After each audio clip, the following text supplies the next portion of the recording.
análisis PEST. El análisis PEST consiste en la descripción del contexto del entorno de la empresa a través de la consideración de factores, tales como político, económicos, sociales, tecnológicos, ambientales y legales.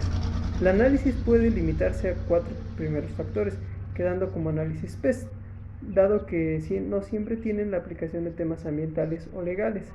Algunos analistas ven más allá al considerar factores como el industrial, que en sus siglas sería PESTELI, la ética, que sería PESTALE, y la demografía, que sería PESTAL. ¿Para qué sirve? Bueno, pues ya sabemos que es PEST, PESTEL, PESTALI o como se guste llamar. Esto permite realizar un análisis estratégico para determinar el contexto actual en el que se mueve la organización o la campaña en la que se esté trabajando, lo que da una entrada para la creación de una estrategia o para aprovechar las oportunidades obtenidas en el análisis o actuar ante los posibles riesgos. Es por eso que es una herramienta muy usada por las organizaciones, además también que normas como la ISO 9001, que es una norma internacional, incluye dentro de los requisitos la comprensión del contexto de la organización. Herramientas como el PESTEL evidencian el cumplimiento de estos requisitos. Así pues, podemos considerar 3 beneficios esenciales del PESTEL. El número 1 es una herramienta de aplicación sencilla, pues se entiende muy fácil y el personal puede apropiarse de ella. Esto facilita el enorme trabajo del equipo.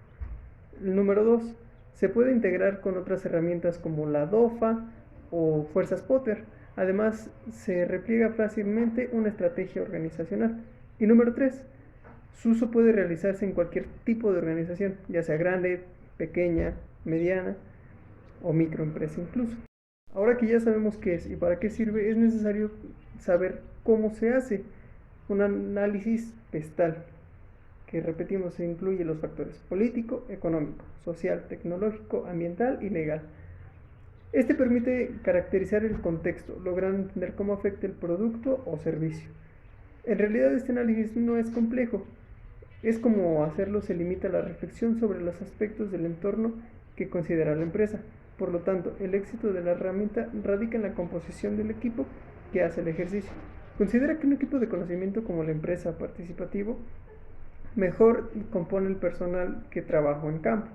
Es multidisciplinario, con cosas o curiosidades informales de una situación o del país. Además de trabajadores de diferentes procesos que sepan lo que hacen vital a la corporación.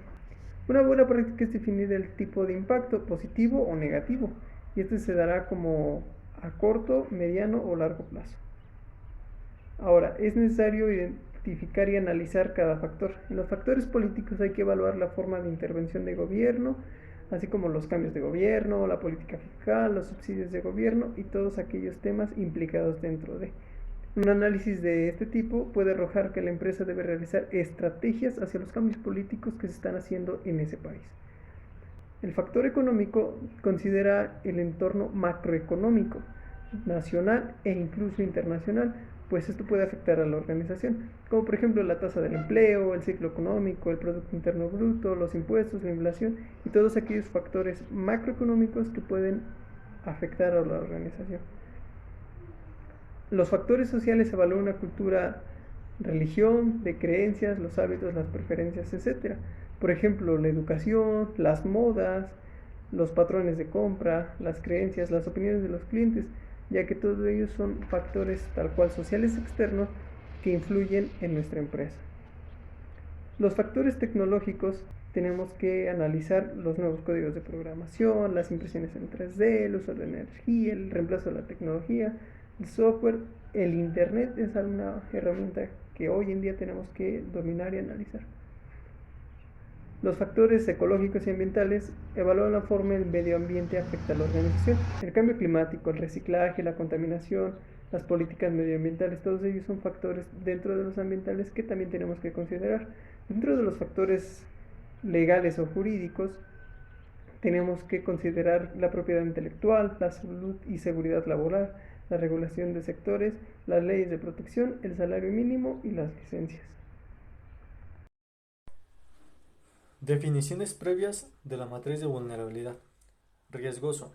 Es la vulnerabilidad ante un potencial perjuicio o daño para las unidades, personas, organizaciones o entidades.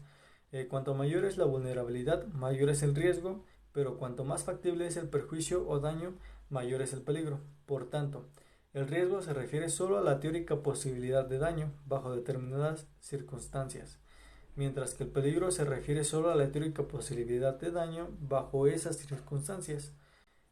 También tenemos debilidad. Se refiere a todos aquellos elementos, recursos, habilidades y actitudes que la empresa ya tiene y que constituyen barreras para lograr la buena marcha de la organización. Amenazas. Una amenaza es la posibilidad de ocurrencia de cualquier tipo de evento o acción que pueda producir algún daño. Las amenazas son situaciones negativas externas al programa o proyecto que pueden atentar contra este, por lo que, llegado al caso, pueden ser necesario diseñar estrategias adecuadas para poder sostenerlas. Vulnerabilidad. Eh, la vulnerabilidad es la capacidad, las condiciones y características del sistema mismo, incluyendo la entidad que lo maneja, que lo hace susceptible a amenazas con el resultado de sufrir algún daño. En otras palabras, es la capacidad y posibilidad de un sistema de responder o reaccionar a una amenaza o de recuperarse de algún daño. La ponderación es el peso o la relevancia que tiene algo. También es la atención, consideración y cuidado con que se dice o hace algo.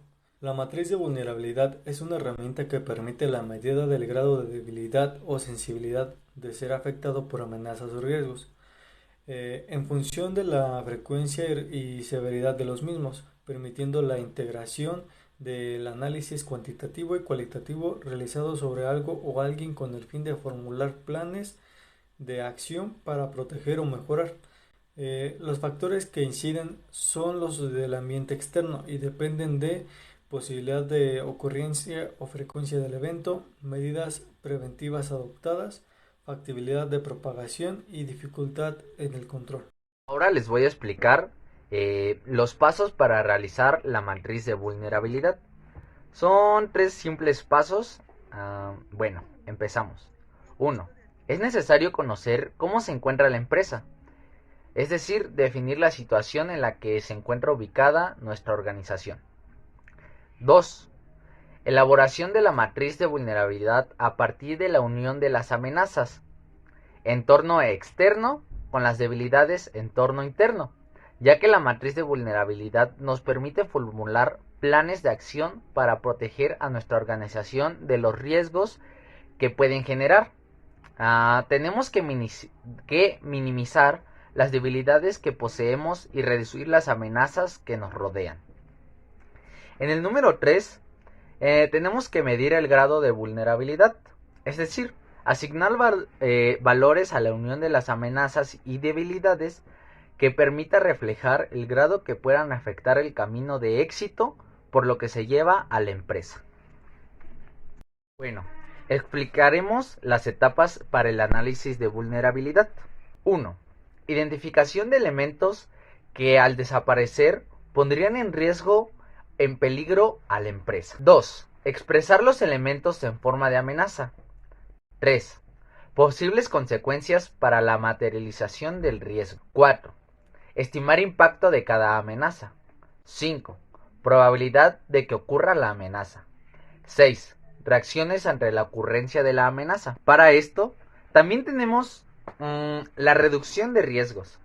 Son pasos que también llevaremos a cabo para lograr ejecutar esta buena. Ok.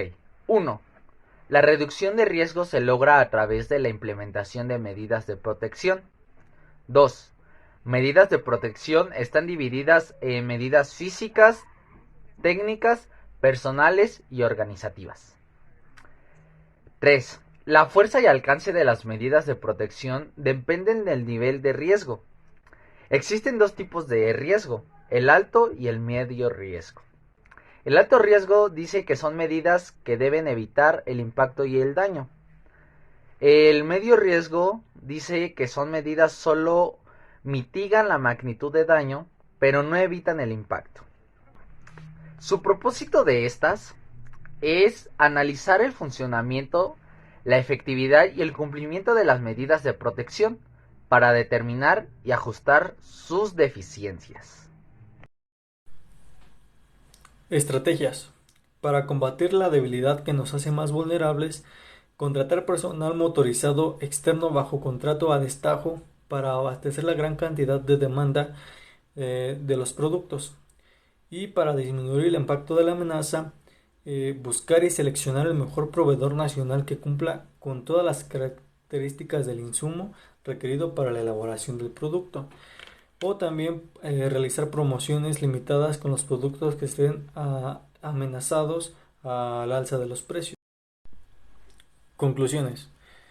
Con esta matriz podemos observar las amenazas y debilidades que se le presentan a la empresa, cómo nos afecta y buscar posibles soluciones a cada uno de los problemas. Conocer las diferentes definiciones de matriz de vulnerabilidad, así como también de ponderación, riesgo, amenaza y debilidad. Con esto ya podemos crear nuestro cuadro comparativo de los diferentes problemas y enfrentarlos para evitar pérdidas graves. Por último, tenemos que para realizar un análisis completo de esta matriz se necesita del FODA. Con él podemos identificar los problemas tanto externos como internos. También necesitamos seguir los pasos dados anteriormente para resolver los problemas presentados en nuestra empresa. Les diré recomendaciones para la aplicación de esta matriz de vulnerabilidad. En primer lugar, tenemos que para aplicar la matriz de vulnerabilidad a las empresas que se van a crear, debemos analizar los pros y los contras que pueden existir alrededor de la misma. Segunda, podemos evitar las amenazas que atacan a la empresa y volver a las debilidades una fortaleza con el fin de mantener activo el trabajo cooperativo. 3. Podemos crear estrategias de mercado alcanzables para toda la compañía con el fin de que la misma surja con una buena posición en el mercado laboral.